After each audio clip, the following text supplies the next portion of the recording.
అమరావతిపై YCP రావణకాండ. రాజధానిపై మాజీ ముఖ్యమంత్రి జగన్మోహన్ రెడ్డి గారి అనుయాయులు, మంది మార్బలం, సోషల్ మీడియా యొక్క రాక్షస కాండ.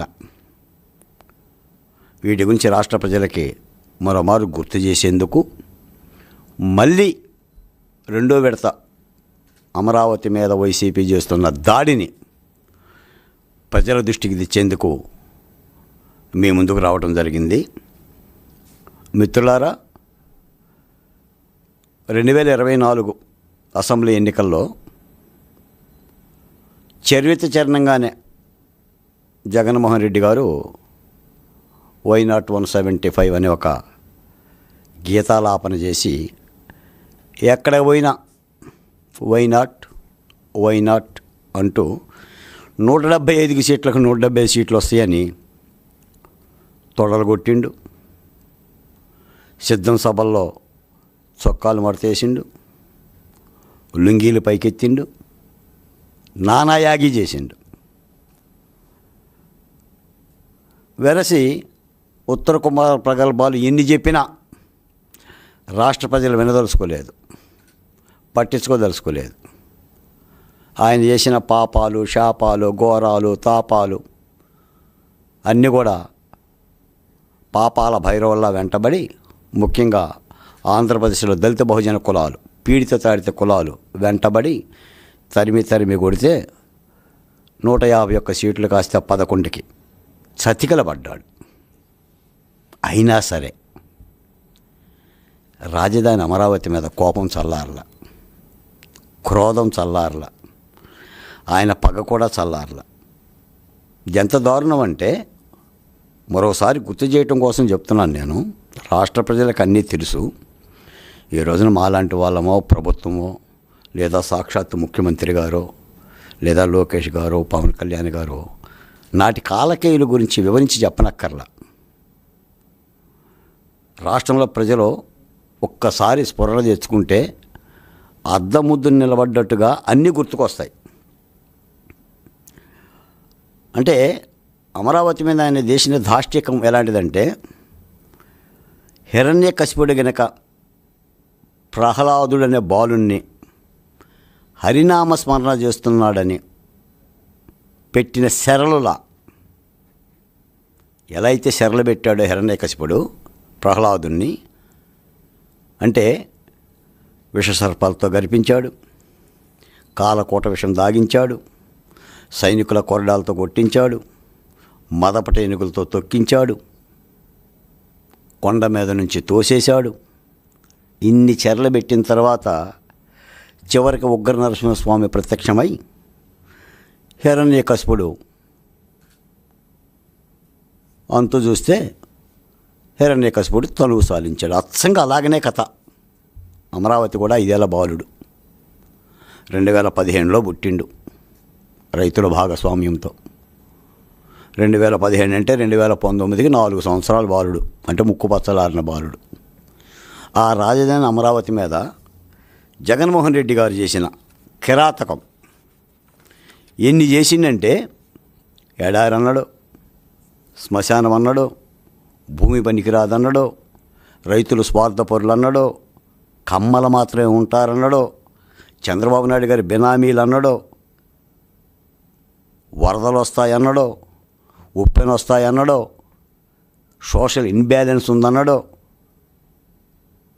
ఇవన్నీ చెప్పాడు. మళ్ళీ ఇప్పుడు అమరావతిలో రైతులకు అన్యాయం జరుగుతుంది అంటున్నాడు. ఏ రైతులకి? చంద్రబాబు నాయుడు గారి బినామీ రైతులకా? పోనీ కమ్మ రైతులకా? శ్మశానంలో ఉండే రైతులకా? ఎడారిలో ఉండే రైతులకా? వరదల్లో నివాసం ఉండే రైతులకా? ఏ రైతులకి జగన్మోహన్ రెడ్డి గారు? ఏ రైతులకు అన్యాయం జరుగుతుంది? ఏ రైతుల పొలాలు లాక్కుంటున్నారు? అసలు మీ దృష్టిలో రైతులు లేరు కదా, అది నేల కూడా కాదు కదా, వాళ్ళు ప్రజలు కూడా కాదు కదా. ఇన్ని మాటలు చెప్పిన తర్వాత ఏ రైతుల కోసం మాట్లాడుతున్నావు? చంద్రబాబు నాయుడు గారి రైతుల గురించి మాట్లాడుతున్నారా? పోనీ తెలుగుదేశం పార్టీ బినామీల గురించి మాట్లాడుతున్నారా? పోనీ కమ్మ సామాజిక వర్గం గురించి మాట్లాడుతున్నారా? ఎవరి గురించి మాట్లాడుతున్నావు అర్థం కావడం లేదు ఈ రాష్ట్ర ప్రజలకి.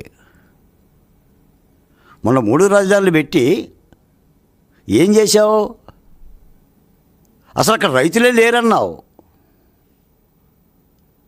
వాళ్ళ చీర మీద వ్యాఖ్యలు చేశారు, మెల్ల ఉన్న గొలుసుల మీద వ్యాఖ్యలు చేశావు, కాళ్ళకేసుకున్న చెప్పుల మీద వ్యాఖ్యలు చేశావు, వరుస 1631 రోజులు రోడ్ల పాలు చేశావు.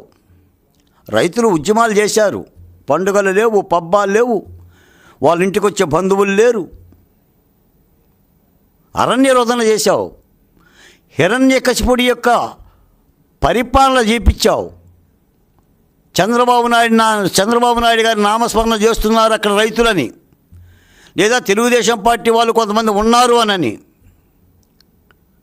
ఇన్ని చేసిన తర్వాత మళ్ళీ రైతులు భూములు లాగేసుకుంటున్నారు, తాళ్ళతో కట్టేస్తున్నారు. ఎవరిని కట్టేశారు తాళ్ళతో? ఏ రైతుని కట్టేశారు? అంటే ఒక తాడు అడ్డం పెడితే తాళ్ళతో కట్టేసినట్ట. మందడము, వెలగపొడి, తుళ్ళూరు గ్రామాల్లో మీ పరిపాలన ఏం చేశారు? పాకిస్తాన్ బోర్డర్లో పోలీసులు కవాతు చేసినట్టుగా నువ్వు పోలీసులు కవాతులు చేయించావు. తీసుకోండి మీ వీడియోలో ఒకసారి. పోలీస్ కవాతులు చేశారు మిలిటరీ బూట్లతో, మైకులు పెట్టి ఏ ఒక్క రైతు బయటికి రాకూడదు అని, ఉద్యమించకూడదని, శిబిరాలకు వెళ్ళకూడదని. గుర్తులేదా? ఏ రైతులట్టుగా ఇస్తున్నారు. ఈ రోజున ముఖ్యంగా ఉండవల్లిలో గుంటక పద్మనాభరెడ్డి గారని ఒక రైతు, డయాలజిస్ట్ పేషెంటు, కిడ్నీ పేషెంటు, దాదాపు 4-5 ఏళ్ళుగా ఆసుపత్రుల్లో ఇబ్బంది పడుతున్న పేషెంట్ చనిపోతే ఆగిన రాజధాని గుండె, ఆగిన రాజధాని గుండె. అంటే ఇప్పుడు మీ మీడియా అమరావతిని రాజధానికి అంగీకరిస్తుందా? మావిగని కాదా ఇప్పుడు? అంటే కోపంలో కూడా సత్యాన్ని అంగీకరించారు. రాజధాని అనే మాట వచ్చింది మీ నోటి వెంట. అనారోగ్యంతో చనిపోతే రాజధాని రైతు గుండె అని చెప్పి మాట్లాడుతున్నారు. ఈ రోజున దాదాపుగా మీ ద్వారా రాష్ట్ర ప్రజలకు తెలియాలి, రాజధానికి భూములు ఇచ్చిన రైతులు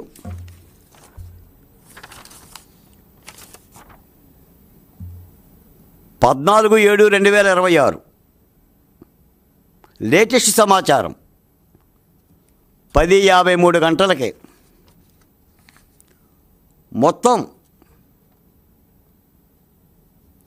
30 గ్రామాల్లో ఎల్పిఎస్ పట్టా ల్యాండ్ 31,593 ఎకరాల 14 సెంట్లు, ఎల్పిఎస్ అసెండ్ ల్యాండ్ 2,741.63 ఎకరాలు, ఎల్పిఎస్ ఎండోమెంట్ ల్యాండ్ 855.47 ఎకరాలు. వెరసి ఎల్పిఎస్ టోటల్ ల్యాండ్ పోలింగ్లో 35,190 ఎకరాల 25 సెంట్లు. ఇది ప్రభుత్వం ఎక్కడ కూడా ఒక కన్నీటి బొట్టు వెలగకుండా, ఒక నెత్తుడి చుక్క చల్లకుండా రైతుల చిరునవ్వులతో తీసుకున్న భూమి 35,000 ఎకరాలు. ఇదిగోండి, బోరుపాలెం 100%, అబ్బరాజుపల్లె 100%, దొండపాడు 95%, పిచుకులపాలెం 98%, ఏనబోలు 100%, రాయపూడి 76%, రాయపూడి 1 68%, రాయపూడి 2 97%, కొండరాజుపాలెం 98%, లింగాయపాలెం 97%, మల్కాపురం 93%, నెక్కల్లు 96%, నెక్కల్లు 2 97%, తుళ్ళూరు 98%, శాఖమూరు 98%, వెలగపూడి 94%, వెంకటపాలెం 93%, మందడం 95%, మందడం 1 96%, మందడం 2 97%, అనంతవరం 92%, కృష్ణాయపాలెం 98%, నవులూరు 91%, నవులూరు 1 95%, నవులూరు 2 96%, కొరగల్లు 88%, కొరగల్లు 1 93%, కొరగల్లు 2 97%, నందలూరు 1 81%, నందలూరు 2 78%. 90% పైగా రైతులందరూ కలిసి రాజధాని అమరావతికి భూములు ఇచ్చారు. ఇప్పుడు సమస్య ఎక్కడొచ్చిందంటే, ఉండవల్లి కృష్ణా బ్యారేజీని అనుకుని ఉండవల్లి 28%, పెనుమాక 66%. దాదాపుగా ఉండవల్లిలో 830 ఎకరాలు, పెనుమాకలో 562 ఎకరాలు ల్యాండ్ పూలింగ్ కింద ఇవ్వాల్సి ఉంది. ఈ రైతులంతా గత 12 సంవత్సరాలుగా ఆయా న్యాయస్థానాలను ఆశ్రయించి మేము ల్యాండ్ పూలింగ్కి భూమి ఇవ్వము అని కోర్టులకు వెళ్ళారు. వీళ్ళు కోర్టులకు వెళ్ళటం వెనక అప్పటి స్థానిక మంగళగిరి ఎమ్మెల్యే ఆల రామకృష్ణారెడ్డితో పాటు జగన్మోహన్ రెడ్డి గారి వంటి యోధులు మీరు లీగల్ ఈడిస్తూ వీళ్ళందరికీ సహకరించారు. ఇప్పుడు రాజధాని పనులు శరవేగంగా జరుగుతూ ల్యాండ్ ఎక్విజేషన్కి అంటే భూసేకరణకి నోటిఫికేషన్ ఇచ్చే పరిస్థితుల్లో ఏప్రిల్ 10వ తారీఖున ప్రభుత్వం ఆ పనులను పూర్తి స్థాయిలో జరపడానికి భూసేకరణ నోటిఫికేషన్ ఇచ్చింది. ఈ నేపథ్యంలో కొంతమంది రైతులు జగన్మోహన్ రెడ్డి గారిని కలవటం జరిగింది. జగన్మోహన్ రెడ్డి గారు వాళ్ళకి పిలిచి కూర్చోబెట్టి మావిగని కథ చెప్పడం జరిగింది. ఆ కథ విన్న అశోక్ అనే రైతు తెల్లారి 10 గంటలకే సిఆర్డీఏ అధికారులను కలిసి తనకున్న పొలం ఇవ్వటం జరిగింది. ఇప్పటికీ కూడా ఉండవల్లో దాదాపు ఒక 70-80 ఎకరాలు ఇవ్వటం జరిగింది. పెనుమాకులు ఇవ్వటం జరిగింది.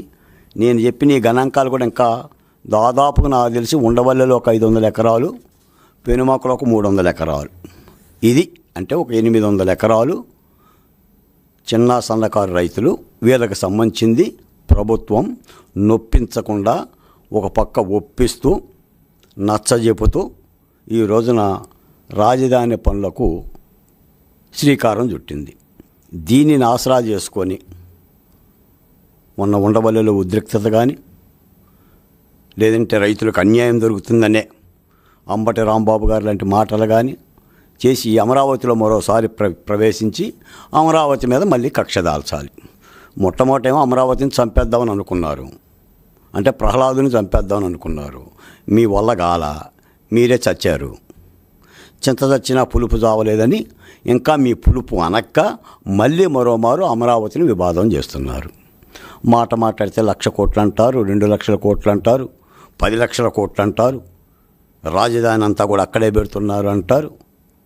ఈ రోజున దాదాపు 12 ఏళ్ళైనా రాష్ట్రం విడిపోయిన తర్వాత ఈ దేశంలో ఉన్న 28 రాష్ట్రాల్లో ఎక్కడైనా రాజధాని మీద రాజకీయ పార్టీ ఇంత వివాదం చేయటం చూసామా? మీరు 24 ఆ ఎన్నికలతోనే వెళ్ళారు కదా. మేము మళ్ళీ అధికారంలోకి వస్తే విశాఖపట్నం పోతాం, ఋషికొండలో ఉంటాం అనే శబ్దాలు చేశారు కదా. ప్రజలకు తీర్పు ఇచ్చారు కదా. అయ్య బాబో జగన్మోహన్ రెడ్డి గారు, నీకు దండం, నీ పరిపాలనకు దండం, మాకు 3 వద్దయ్యా, అమరావతి వర్ధిల్లితే చాలని చెప్పి జీవించారు కదా. ఇంకా మీకు పునఃసమీక్ష లేదా? అంటే ప్రజాస్వామ్యంలో రాజకీయ పార్టీ సమీక్షించుకోదా? జగన్మోహన్ రెడ్డి గారు ఇంకోసారి తీర్పారు చూసుకోవా? అంటే ఎడమ చెంప కొట్టినా కుడి చెంప కొట్టినా నాకు 40% ఓట్లు వచ్చినాయి, 40% ఓట్లు వచ్చినాయి మాట్లాడతావే తప్ప 11 సీట్లు ఎందుకు వచ్చినాయి మాట్లాడరా? సీట్లు ముఖ్యమా, ఓట్లు ముఖ్యమా ప్రజాస్వామ్యంలో? నాడు చేసిన ప్రగల్భాలన్నీ కూడా ఓట్ల గురించి మాట్లాడలేదు కదా. నాడు కూడా తెలుగుదేశం పార్టీకి 39% వచ్చినాయి ఓట్లు, అటు కాంగ్రెస్ జనసేన కలుపుకుంటే 52% వచ్చినాయి ఆ రోజు కూడా. నాకు 151 వచ్చినాయి, 151 వచ్చినాయి అని అన్నారు కదా. అంటే మళ్ళీ రాజధాని మీద దాడి చేసి ఏం చేస్తావు? నిన్న మొన్న మరీ బరి తెగించేసి మావిగాని అన్నావు. మావిగాని వర్సెస్ అమరావతి. అమరావతి నచ్చిన వాళ్ళు చంద్రబాబు నాయుడు గారు కోటేస్తారు, మావిగాని నచ్చిన వాళ్ళు నాకు కోటేస్తారు. నువ్వు వేసారు కదా ఓటు అమరావతికి. ఇంకా వినిపించలేదా? 24లో ఓటేసింది అమరావతికే. మళ్ళీ అమరావతికి ఓటేయమంటున్నావు, మావిగాంతో వస్తానంటున్నావు.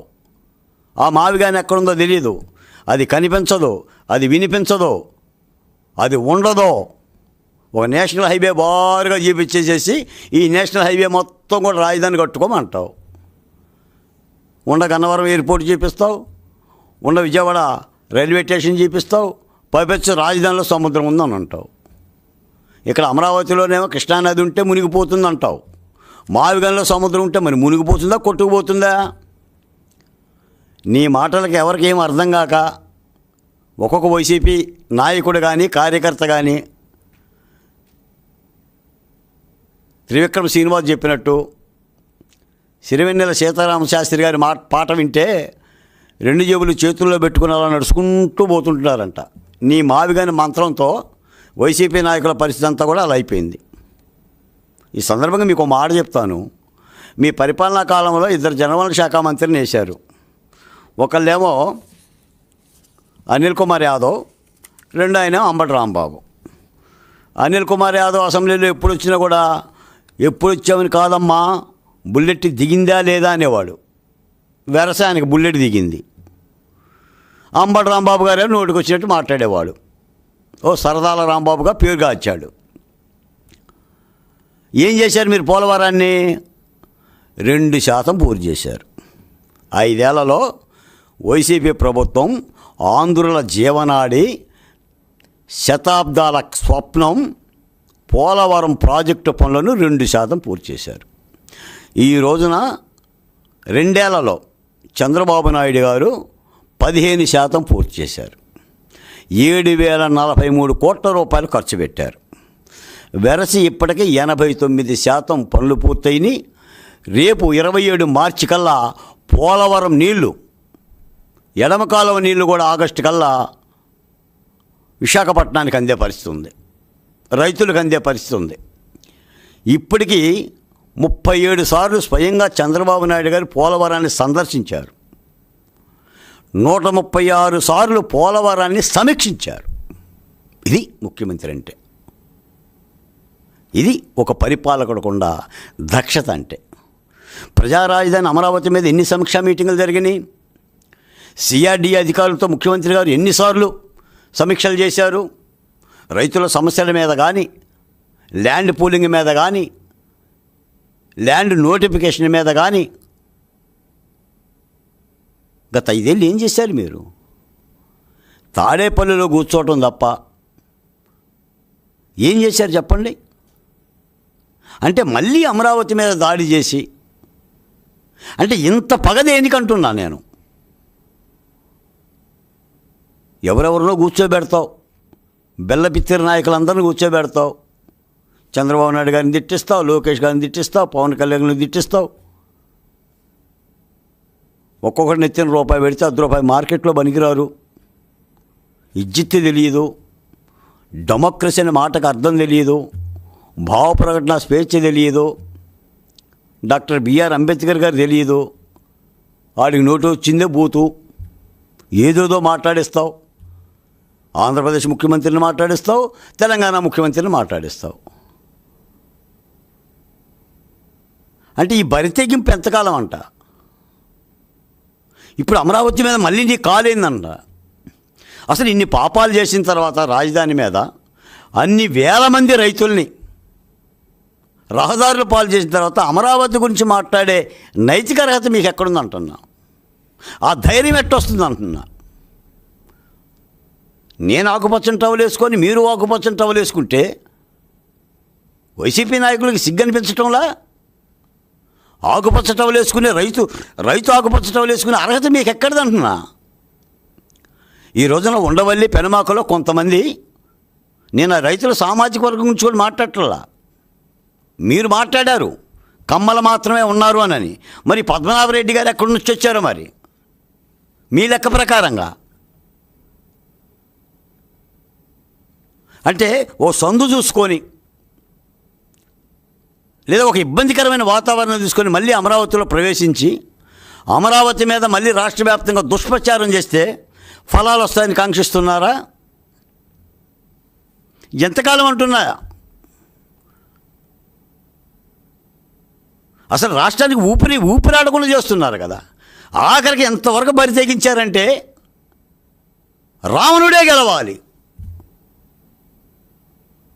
రావణుడు గెలవటం ఏంటి, రావణ రాజ్యం రావటం ఏంటి? త్రేతాయుగంలో రాముడు గెలిచాడు, ద్వాపర యుగంలో కృష్ణుడు గెలిచాడు, ఇప్పుడు కూడా ఆధునిక యుగంలో మళ్ళీ రాముడే గెలుస్తాడు.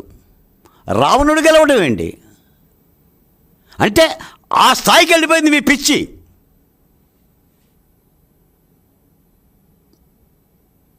ఏం చెయ్యాలో అర్థం కావడం అలా.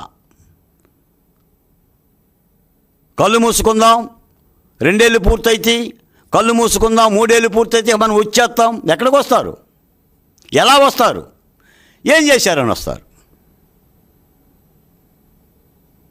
ఈ రాష్ట్రానికి తలమానికంగా ఉన్న ఆ రాజధాని చూసే కదా ఈ రాష్ట్రంలో పెట్టుబడులు వస్తుంది.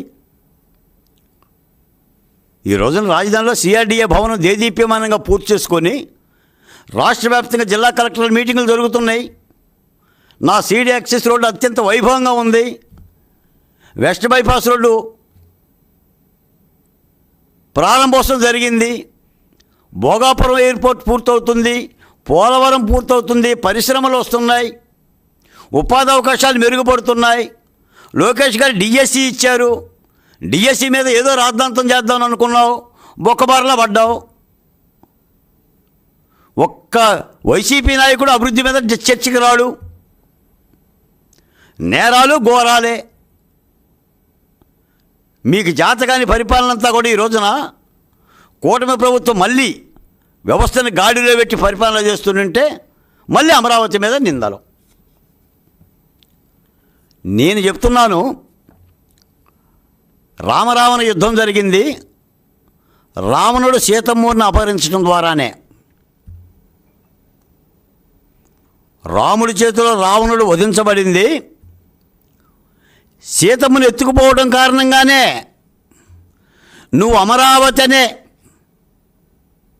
రాజధానిని ఎత్తుకుపోదాం, ఎక్కడో దాపెడదామంటేనే 24 ఎన్నికల్లో రావణుడికి జరిగిన శాస్తి జరిగింది కూటమి శ్రీరామచంద్రుడి చేత.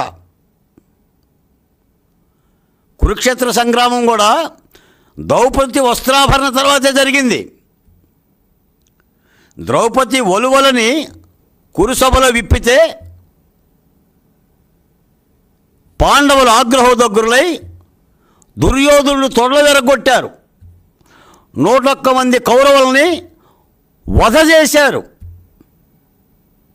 నువ్వు అమరావతి జోలికి పోతేనే నీకు 11 వచ్చినాయి. అసలు ఆంధ్రప్రదేశ్లో ఓంకారం శ్రీకారం పోరాటానికి నాంది వాచకం అమరావతి. నువ్వు ఎవరి జోలికైతే వెళ్ళకూడదో ఆ రాజధాని జోలికి వెళ్ళావు కాబట్టి నీకు 11 వచ్చినాయి. నువ్వు అనుకున్న 175 ఉష్కాకి మళ్ళీ అమరావతి జోలికి వస్తున్నావు. చింతామణి నాటకంలో సుబ్బిజేడి చెప్పినట్టుగా కొట్టింది ఎవరో గుర్తులేదు, లేవదీసింది నన్నే అన్నట్టుగా మళ్ళీ నువ్వు సుబ్బిశెట్టి మాటలు మాట్లాడుతున్నావు. 11 మర్చిపోయావు, 40% ఓట్లు అంటున్నావు, ఈవీఎంలు అంటున్నావు, మళ్ళీ మేము వస్తామంటున్నావు, మళ్ళీ అమరావతి మీదే కాలు పెడుతున్నావు. అమరావతి మీద పగదాల్చినంత కాలం, అమరావతి మీద త్రాచుపాములాగా పగబట్టినంత కాలం జగన్మోహన్ రెడ్డి గారు మీకు రాజకీయాల స్థానం ఉండదు. ఈ 11 రిపీట్ అవుతాయి, లేదంటే ఈ 11 తగ్గిపోతాయి. అమరావతి సీతమ్మూరు, సీతమ్మ తల్లి కనకదుర్గమ్మ పాదాల చెంత కృష్ణా నదీ తీరాన ఒక పుణ్యక్షేత్రం. అది మళ్ళీ చెప్తున్నాను, చంద్రబాబు నాయుడు గారు చెప్పినట్టుగా అది దేవతల రాజధాని, అది మహర్షులు నడయాడిన రాజధాని, గౌతమ బుద్ధుడు వచ్చిన రాజధాని, నాగార్జునుడు వచ్చిన రాజధాని, డాక్టర్ బిఆర్ అంబేద్కర్ వచ్చిన రాజధాని. దాని యొక్క సౌష్ఠవే వేరు. ఇక్ష్వాకులు, కాకతీయులు, చోళులు పరిపాలించిన రాజధాని సీమది. అలాంటి ఆంధ్రప్రదేశ్కి నడిసంద్రంగా ఉండి నాడీ కేంద్రంగా ఉన్న అమరావతి మీద కాలు పెట్టి ఏం చేస్తావయ్యా నువ్వు? ఏంటయ్యా నీ మావిగాను? నీ మావిగానేంటి? నీ 3 రాజధానులేంటి? ఈ పురకేసి మాటలేంటి? తొగ్లక్ మాటలేంటి? ఒక్కొక్క వైసీపీ నాయకుడు ఏం చెయ్యాలో దిక్కుతోయక నిన్ను నమ్ముకొని జైలు పోయేవాళ్ళు జైలు పోయారు, రాజకీయాల నుంచేసి అస్త్ర సన్యాసం చేసేవాళ్ళు అస్త్ర సన్యాసం చేశారు, వెళ్ళిపోయారు కదా. నీ కుటుంబం వెళ్ళిపోయింది కదా. విజయసాయి రెడ్డి గారు, ఎడముజంగా ఉన్న వాళ్ళందరూ కూడా జైలుకు పోయారు కదా. ధనుంజయ రెడ్డి గారు కానీ, కృష్ణమోహన్ రెడ్డి గారు కానీ, నిన్ను నమ్ముకున్న ఐపీఎస్ ఆఫీసర్ అందరూ కూడా అలో లచ్చని చెప్పేసి ఉద్యోగాలు కూడా చేయడం లేదు కదా. ఇంతమందిని క్షోభ పెట్టారు కదా. మళ్ళీ అమరావతి మీద కక్ష పెడుతున్నావు. ఈ సందర్భంగా ఒకటే మాట, రాష్ట్ర ప్రజలు అమరావతి మీద వైసీపీ పార్టీ ఎన్ని నిందలేసినా నమ్మకండి, అవన్నీ నిందలు మాత్రమే. జగన్మోహన్ రెడ్డి గారికి ఏ మునీశ్వరుడు శాపం పెట్టాడో నాకు తెలియదు, కానీ ఆయనకి అమరావతి అనే మాటలో ఉన్న ఆ అనే పదం కూడా ఆయనకి ఇష్టం ఉండదు. ఆ అంటే అమ్మ. అమరావతి ఇష్టం లేదు ఆయనకి, వాళ్ళ అమ్మగారు ఇష్టం లేదు. కాబట్టి రాజధాని రాష్ట్రం కోసం, రాజధాని రైతుల భాగస్వామ్యంతో జరుగుతుంది. ఇప్పుడు భూసేకరణ యాక్ట్ ప్రకారంగా ఇవ్వాల్సిన రైతులు కూడా ప్రభుత్వానికి సహకరించండి. తప్పనిసరిగా అది ప్రభుత్వ హక్కు. 2013 భూసేకరణ యాక్ట్ ప్రకారంగా ఏ ప్రభుత్వమైన భూములు తీసుకుంటుంది. ల్యాండ్ పూలింగ్ ద్వారా ఇస్తే మంచి ఫలితాలు వస్తాయి. మీరు భూ నోటిఫికేషన్ ద్వారా ఇచ్చినా కూడా అవార్డు వస్తుంది. ఎందుకంటే భూమి లేకుండా ఈ రాష్ట్రంలో ఏ పరిశ్రమలో పుట్టవో. పోలవరానికి కొన్ని లక్షల ఎకరాలు ఇచ్చిన సందర్భం ఉంది. ఊళ్ళు గిరిజనులు ఖాళీ చేసి ఇస్తే కానీ ఆ పోలవరం పూర్తవుతుంది. అది శ్రీశైలం డ్యామ్ కానీ, పులిచింతల కానీ, నాగార్జున సాగర్ కానీ, ఈ రోజున ప్రజా రాజధాని అమరావతి కానీ, ఏ పారిశ్రామిక అభివృద్ధి జరిగినా, ఏ ప్రాజెక్టు పనులు జరిగినా, ఏ ఎయిర్పోర్ట్ నిర్మాణం జరిగినా భూమి కావాల్సిందే. అలాంటి భూమి దేశంలో ఏ రాజధానికి లేదు. ఒక్క ఆంధ్రప్రదేశ్కే దాదాపు 50,000 ఎకరాలు ప్రభుత్వ భూమితో కలుపుకొని ఒక భూనిధి ఉంది. ఆ నిధి ద్వారానే ఆంధ్రప్రదేశ్ అక్షయ పాత్రగా అవతరించబోతుంది.